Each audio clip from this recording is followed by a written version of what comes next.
शादी की पहली रात मेरी आंखों पर पट्टी बांधकर मुझे कमरे में बैठाया गया था और पति ने मुझे कहा, अगर तुम्हें पहला बेटा चाहिए तो प्रेग्नेंट होने तक तुम्हें आंखों पर पट्टी बांधे रखनी होगी। रात को मैं तुम्हारे करीब आऊंगा और तब भी तुम आंखों से पट्टी नहीं हटाओगी। हर लड़की की ख्वाहिश होती है इसका पहला बेटा हो। रात को जब पति करीब आता तो उसके मुंह से पान की बदबू आती थी, लेकिन मेरा पति तो पान नहीं खाता था। एक रात मैंने पट्टी हटाई तो पैरों तले से जमीन निकल गई। मेरे साथ मेरा पति नहीं बल्कि मेरा ताल्लुक एक मिडिल क्लास फैमिली से था। बाबा एक फैक्ट्री में नौकरी करते थे जबकि भाई छोटे थे। मेरी ख्वाहिश थी कि मेरी शादी अमीर घराने में हो, जहाँ नौकर चाकर हो, ऐश की जिंदगी गुजारूं। मेरी शादी की उम्र हो चुकी थी, लेकिन सिवाय पापा के दोस्त के बेटे के रिश्ते के अलावा मेरे लिए कोई और रिश्ता नहीं आया था। मेरे ऊंचे ख्वाब थे। मैं खूबसूरत और पढ़ी लिखी थी, इसलिए मैंने पापा के दोस्त के बेटे का रिश्ता ठुकरा दिया था। बाबा और माँ तो चाहते थे कि मेरी शादी पापा के दोस्त के बेटे से हो जाए, क्योंकि वो देखा भाला और घर का लड़का था। मेरे माँ बाप को छानबीन करने की जरूरत भी नहीं पड़ती, लेकिन मैंने इनकार कर दिया था। यश भी एक पढ़ा लिखा और हैंडसम नौजवान था। वो किसी प्राइवेट कंपनी में कम तनख्वाह पर जॉब करता था, लेकिन मैं जानती थी कि मेरे जितने ऊंचे ख्वाब है वो उन्हें पूरा नहीं कर सकेगा। मेरे ठुकराते ही पापा के दोस्त ने उसका रिश्ता किसी और लड़की से कर दिया था और कुछ ही वक्त के बाद इसकी शादी हो गई थी। लेकिन मैं अभी तक घर में बैठी थी। मुझे उम्मीद थी कि मेरे लिए एक न एक दिन किसी अमीर लड़के का रिश्ता जरूर आएगा। मैं प्रार्थना भी बहुत करती थी और एक दिन मेरी मिन्नत रंग ले आई। मेरे लिए रोहन का रिश्ता आ गया। रोहन बहुत अमीर और नौजवान था। उसने अपने बाप का बिजनेस संभाला हुआ था।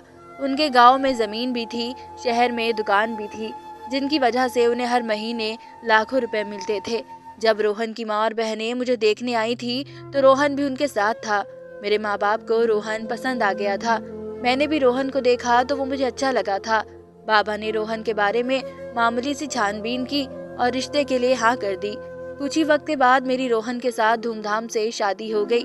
रोहन जब दूल्हा बनकर आया था तो उसने सेहरा सजाया हुआ था, इसलिए हम में से कोई भी इसकी शक्ल नहीं देख सका था। यहाँ तक के रस्मों के वक्त भी उसने सेहरा नहीं उतारा था। सब लड़कियों ने इसे बहुत छेड़ा था कि दूल्हा बहुत शर्मिला है।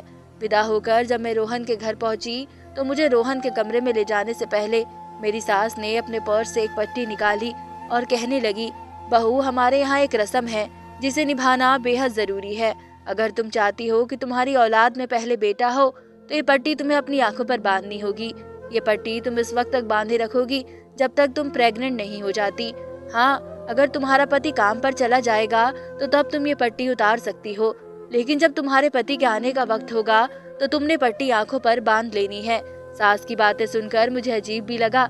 ये कैसी रस्म थी जिसमें मैं अपने पति तक को नहीं देख सकती थी। सास ने मेरी आंखों पर पट्टी बांधी और मुझे कमरे में ले जाकर बैठा दिया। नंदों की तरह बैठी अपने पति के आने का इंतजार कर रही थी। कुछ देर के बाद रोहन आया और उसने भी वही बात की जो मेरी सास ने कही थी कि अगर तुम्हें पहला बेटा चाहिए तो प्रेग्नेंट होने तक तुम्हें आंखों पर पट्टी बांधे रखनी होगी। रात को मैं तुम्हारे करीब आऊं और तब भी तुम आंखों से पट्टी नहीं हटाओगी। हर लड़की की तरह मेरी भी ख्वाहिश थी कि मेरी पहली औलाद लड़का हो। मुझे लड़के की ख्वाहिश थी, इसलिए मैंने पति की बात भी मान ली। क्योंकि मैं रोहन को पहले देख चुकी थी, इसलिए मुझे कोई परेशानी नहीं थी। मुझे तो इस बात की खुशी थी कि मेरी अमीर घराने में शादी हो गई थी। 1-2 महीने की बात थी। फिर जैसे ही मैं प्रेग्नेंट हो जाऊंगी तो मेरी आंखों से पट्टी उतार दी जाएगी और फिर मैं अपने पति को देख सकूंगी। वो रात भी अच्छे से गुजर गई।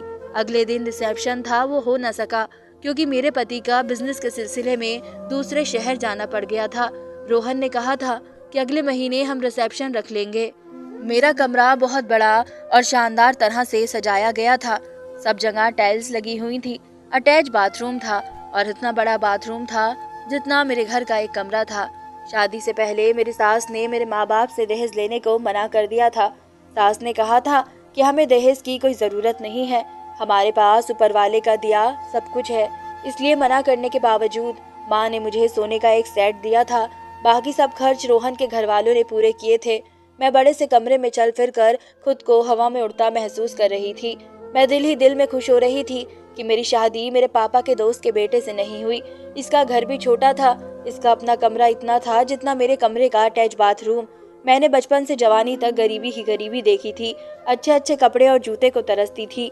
जब मैं अपनी अमीर सहेलियों को अच्छे अच्छे कपड़े और जूते पहने देखती तो मुझे बहुत एहसास होता था। हमारे घर अच्छा खाना महीने में सिर्फ एक बार ही बनता था। इस वक्त जब बाबा को पैसे मिलते थे, बाकी के दिन और दाल और चावल खाकर गुजारा करते थे। मुझे गरीबी की जिंदगी से नफरत थी। मेरे पास जितने भी कपड़े और जूते थे वो सब पुराने थे। 6 महीने या साल बाद माँ मुझे नए कपड़े बना कर देती थी। घर के खर्च बड़े मुश्किल से पूरे हो रहे थे, तो ऐसे में माँ मुझे कैसे नए कपड़े बना कर देती।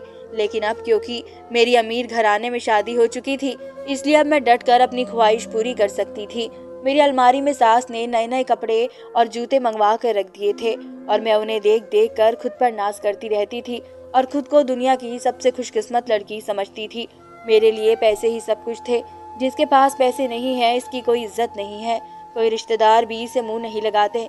जब मेरा रिश्ता रोहन से हुआ था तो मेरे रिश्तेदारों ने माँ को बहुत बधाइयाँ दी थी कि सुमन की किस्मत खुल गई है, वो अब सारी जिंदगी ऐश करेगी। और अकड़ के मारे मेरी गर्दन ऊंची हो जाती। दिन के बाद ही रोहन की वापसी हुई। घर आने से पहले उसने मेरी सास को फोन करके अपने आने का बता दिया था। तभी मेरी सास दौड़ती दौड़ती मेरे कमरे में आई। मैं इनके यूं आने पर हैरान हुई। सास ने कहा कि बहू, आंखों पर पट्टी बांध लो, रोहन आ रहा है। अगर तुमने उसे देख लिया तो ये रस्म टूट जाएगी और फिर तुम कभी माँ नहीं बन सकोगी। मैं डर गई और जल्दी से दराज से पट्टी निकाल कर आंखों पर बांध दी। 10 मिनट के बाद रोहन घर आ गया। वो मेरे पास कमरे में आने की बजाय माँ के पास चला गया। मैं आंखों पर पट्टी बांधे अपने कमरे में बेड पर बैठी रही। रात का खाना हमने एक ही टेबल पर सब घरवालों के साथ मिलकर खाया। मुझे रोहन के वापस आने की बहुत खुशी थी। खाने से निपटकर मैं वहीं बैठकर चाय पी रही थी। फिर मेरी सास मेरा हाथ पकड़कर मुझे मेरे कमरे में छोड़ गई। मैं बेड पर बैठी रोहन के आने का इंतजार करती रही। रोहन कोई 11 बजे के करीब कमरे में आए थे। जब वो मेरे पास लेटे और मुझसे बातें की तो मुझे उसके मुंह से पान की बदबू आई। हालांकि शादी की पहली रात जब रोहन मेरे पास आए थे तो उसके मुंह से पान की बदबू नहीं आती थी, आज आ रही थी। मैंने रोहन से पूछा, क्या आपने पान खाया है? जवाब में रोहन ने कहा कि हाँ, पान खाना तो मेरा शौक है। मुझे पान की बदबू से नफरत थी, इसलिए मैं रोहन से थोड़ा सा दूर हुई और कहा कि आप प्लीज माउथ वॉश करें, मुझे पान की बदबू से एलर्जी होती है। रोहन फौरन माउथ वॉश कराया। रोहन हर दूसरे तीसरे दिन मेरे पास आता तो मुंह में पान भरा होता था और जब वो मेरे साथ सो रहा होता था और मुंह खोल कर लेटता था तो उसके मुंह से पान की बदबू आती थी। मैं हैरान थी क्योंकि रोहन पान नहीं खाता था। अभी जब वह बोलता था तो उसकी आवाज भी बदली बदली सी महसूस होती थी। पता नहीं मेरे सुनने में गड़बड़ थी या कोई और बात थी। मेरी शादी को 1 हफ्ता गुजर गया था। जब वो सुबह तैयार होकर ऑफिस चले जाते तो तब मैं आंखों से पट्टी उतारती थी और वो सारा दिन पट्टी बांध के गुजारती। नौकरानी नाश्ता मेरे कमरे में दे जाती थी। लंच और डिनर हम इकट्ठे ही करते थे। फर्क ये होता था कि लंच में मैं अपनी सास ननन के साथ करती थी, जबकि डिनर के वक्त मैं आंखों पर पट्टी बांध लेती थी। कई बार मेरे दिल में ख्याल आया कि जब आधी रात को रोहन सो रहा होता है तो मैं आंखों से पट्टी उतार कर उसे देख सकूं। मैंने उसे शादी से पहले देखा था, इसके बाद नहीं देखा था, इसलिए मेरे दिल में उसे देखने की ख्वाहिश बहुत उठती रहती थी। फिर जब मुझे सास की बात याद आती तो मैं डर के मारे अपना इरादा बदल देती। मेरी तरह कोई भी औरत नहीं चाहेगी कि वो बांझ हो जाए। कुछ ही वक्त की बात थी, जब मैं प्रेग्नेंट हो जाऊंगी तो मेरी आंखों से हमेशा के लिए पट्टी उतर जाएगी। मैं कहीं भी जाती थी तो सास के साथ ही जाती थी। रोहन के साथ मैं कभी भी शॉपिंग पर नहीं गई थी, लेकिन मेरी ख्वाहिश बहुत ज्यादा थी कि मैं रोहन के साथ शॉपिंग पर जाऊं, अपनी ख्वाहिश पूरी करवाऊं, घूमूं फिरूं। कुछ दिनों के बाद रोहन के रिश्तेदारों में शादी थी। शादी पर मैं भी जाना चाहती थी, लेकिन गड़बड़ यही थी कि या तो मैं जा सकती थी या फिर रोहन जा सकता था। हालांकि मैंने रोहन को जाने दिया और खुद घर पर ही रही। रोहन का एक भाई भी था जो इसका जुड़वा भाई था। जुड़वा होने के बावजूद दोनों भाइयों की शक्ल एक दूसरे से अलग थी। इसका नाम राहुल था। वो सारा दिन घर पर ही होता था। इसका अलग से कमरा था। मैं जब भी इसे देखती तो वो तेज नजरों से मुझे देखता रहता था। कभी कभी मुझसे इससे डर भी लगता था। मैंने सास से राहुल के बारे में पूछा था। सास ने बताया कि वो दिमागी तौर पर एबनॉर्मल था और इसका इलाज हो रहा था। वो 80% ठीक हो चुका था और डॉक्टर ने बताया है कि वह जल्दी पूरा ठीक हो जाएगा और नॉर्मल जिंदगी गुजारेगा। वो मेरे साथ भी बातें करता था, लेकिन मैंने कभी नहीं देखा कि इसने पागलों जैसी बातें की हो। वो सीरियस रहता था। वह अपने दोस्तों के साथ घूमने फिरने भी जाता था। वो पान खाता था क्योंकि मैंने अक्सर उसे पान खाते हुए देखा था। सास ने ही बताया था कि रोहन भी कभी कभी पान खाता है। मुझे राहुल पर बहुत तरस आता था। मैं इसके जल्द ठीक होने की दवाई करती रहती थी। कभी कभी वो मुझे अपने साथ शॉपिंग पर भी ले जाता था। जब वो मुझे शॉपिंग पर चलने का कहता तो मेरी सास कहती थी कि बहू, राहुल के साथ जाने से इनकार मत करना, वरना मेरे बेटे का दिल टूट जाएगा। यही वजह थी कि मैं राहुल का दिल रखने की खातिर उसके साथ चल पड़ती थी। हमारे साथ घर की नौकरानी भी होती थी। राहुल मुझे अच्छे अच्छे कपड़े, ज्वेलरी और जूते दिलवा देता था। मुझे अजीब तो लगता था, लेकिन मैं इसका दिल रखने के खातिर ये सब चीज़ ले लेती थी। हालांकि ये सब चीज़ लेकर देना मेरे पति का काम था, लेकिन मुझे इसे देखने और इसके साथ कहीं भी जाने पर पाबंदी थी। मेरी शादी को 1 महीना हो गया था, लेकिन मैं प्रेग्नेंट नहीं हुई थी। इस दौरान मेरी राहुल से अच्छी दोस्ती हो गई थी।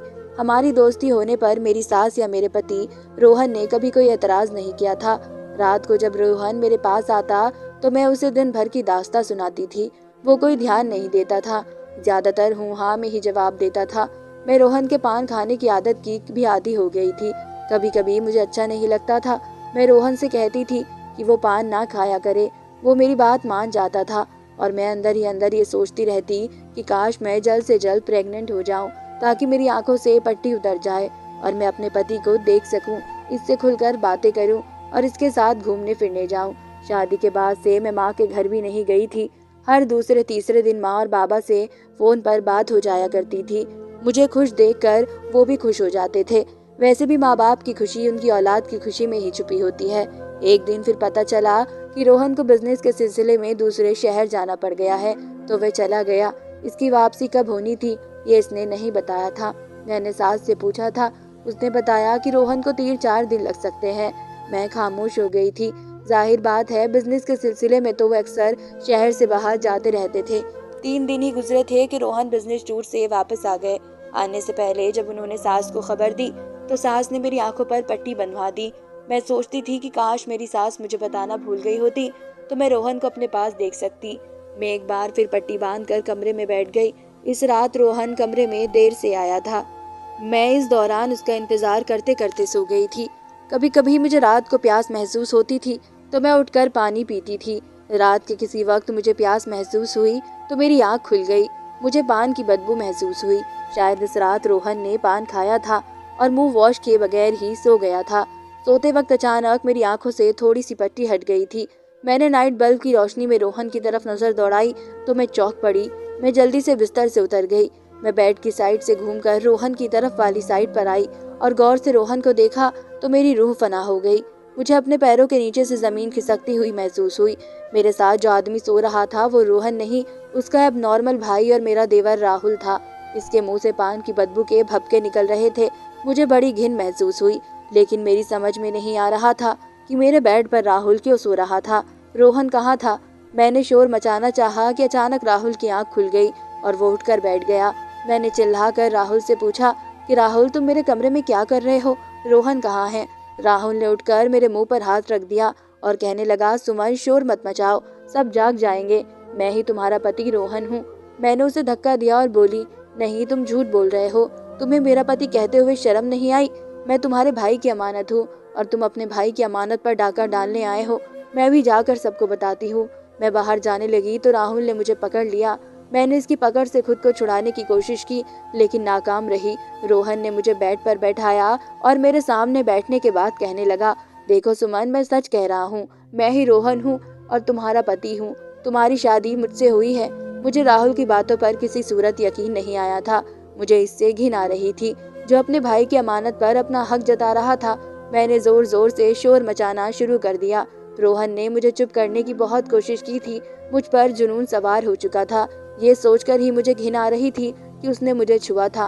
मैं सब कुछ बर्दाश्त कर सकती थी, लेकिन अपनी इज्जत पर हाथ डालने वाले को बर्दाश्त नहीं कर सकती थी। मैं उठकर बाहर जाने लगी तो राहुल ने मुझे पकड़ लिया। गुस्से से मेरा दिमाग खौल रहा था। जब मुझे कुछ न समझ आया तो मैंने मेज पर रखा गमला उठाया और राहुल के सर पर मार दिया और राहुल के मुंह से चीख निकली और वो नीचे फर्श पर गिर गया। गमला लगने की वजह से इसके सर से खून निकलना शुरू हो गया था। उसी वक्त कमरे के दरवाजे पर जोर जोर से दस्तक हुई।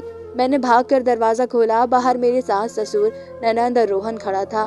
मेरी सास ने जब राहुल को नीचे फर्श पर गिरा देखा और उसके सर से खून निकलता देखा तो वह दौड़कर इसके पास पहुंची।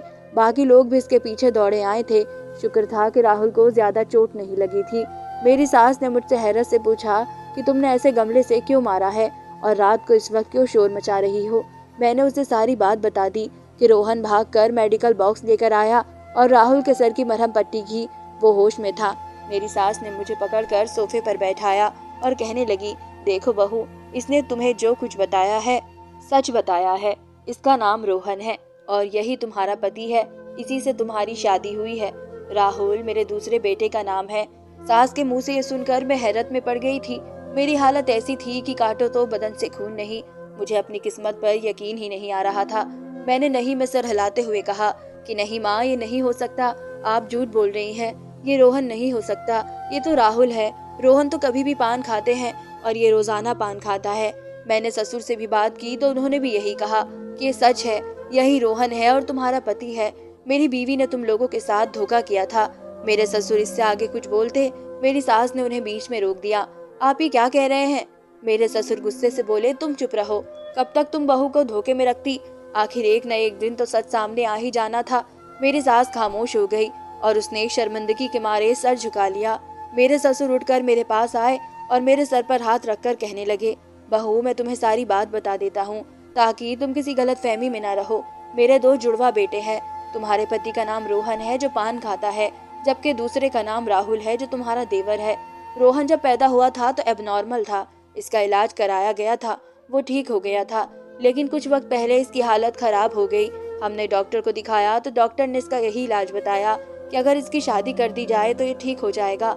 हमने इसका खानदान में रिश्ता तलाश किया, लेकिन खानदान का कोई भी शख्स अपनी बेटी रोहन को देने को तैयार नहीं था। सब यही कहते थे कि एबनॉर्मल है, ये पागल है, ये हमारी बेटी को कैसे खुश रख सकेगा। फिर तुम्हारी सास ने ऐसी लड़की की तलाश शुरू करी जो रोहन से शादी पर राजी हो जाए, लेकिन जब तुम्हारी सास लड़की वालों को सच बताती तो वो इनकार कर देते थे। मजबूरन तुम्हारी सास को झूठ का सहारा लेना पड़ा। जब ये तुम्हारा रिश्ता देखने गई थी तो राहुल को साथ ले गई थी और इसे रोहन जाहिर किया। तुम लोगों ने इसे पसंद कर लिया। फिर हमने तय किया कि जब हम बारात लेकर जाएंगे तो दूल्हा रोहन होगा। जब तुम्हारी सास तुम्हें विदा करके ले आई और तुम्हारी आंखों पर पट्टी बांधी कि तुम राहुल की जगह रोहन को देखकर डर न जाओ, इसलिए तुम्हारी सास ने झूठ बोला कि हमारे यहाँ ये रस्म है, अगर पहली औलाद बेटा हो तो बहू को इस वक्त तक आंखों पर पट्टी बांध कर रखनी होगी जब तक वो प्रेग्नेंट नहीं हो जाती। तुम राहुल की जगह रोहन को देखकर परेशान हो गई, लेकिन ये सच है कि यही तुम्हारा पति है। वो रात मैंने पूरी रात रोते हुए गुजारी थी।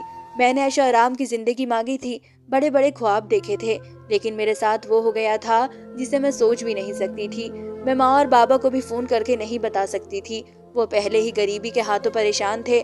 जब उन्हें मेरी परेशानी का पता चलेगा तो वो गम में चले जाएंगे, इसलिए मैंने उन्हें बताना सही नहीं समझा और अपनी बाकी की जिंदगी रोहन, जो अब नॉर्मल था, उसके साथ गुजारने लगी। सच कहते हैं कि जो आसमान की तरफ मुंह करके थूकता है उसी का थूक उस पर ही आकर गिरता है। मैंने अपने पापा के दोस्त के बेटे का रिश्ता ठुकराया था, लेकिन बदले में मुझे पागल इंसान ही मिला था। काश मैंने लालच ना किया होता। सच है कि लालच बहुत बुरी बला है। धन्यवाद दोस्तों।